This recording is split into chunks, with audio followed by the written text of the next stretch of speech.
नमस्कार शेतकरी मित्रांनो, तुम्हा सर्वांचं पुन्हा एकदा कृषीफायमध्ये खूप खूप स्वागत आहे. तर शेतकरी मित्रांनो, आपण आजच्या व्हिडिओमध्ये कपाशी कटर या यंत्राबद्दल परिपूर्ण माहिती जाणून घेणार आहोत. शेतकरी मित्रांनो, तुम्ही जर कपाशी पिकाची लागवड केली असेल तर कपाशी पिकाची कपाशी उपटणं खूप जिकिरीचं काम असतं आणि खूप खर्चिक असतं.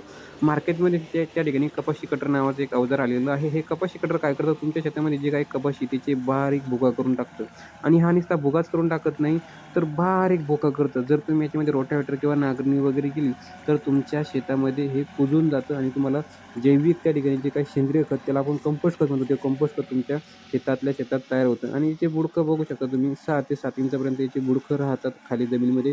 जेव्हा तुम्ही नांगरणी किंवा रोटावेटर कराल ते सुद्धा जमिनीमध्ये बारीक होऊन तिथे सुद्धा कुजून जातं. शेतकरी मित्रांनो, तुम्ही सुद्धा कपाशी पिकाची जर लागवड केली असेल तर तुम्ही सुद्धा अशा पद्धतीने त्या ठिकाणी कपाशी कटर करू शकता, जेणेकरून तुमच्या जे काही कपाशी त्याचं त्या ठिकाणी कुजून तुमच्या जमिनीमध्ये सेंद्रिय पदार्थाचं वाढेल आणि जो काही जमिनीचा जो काही सेंद्रिय कर्ब आहे तो सुद्धा वाढण्यास मदत होईल. व्हिडिओ कसा वाटला कमेंट करून नक्की सांगा. अशाच व्हिडिओसाठी आपल्या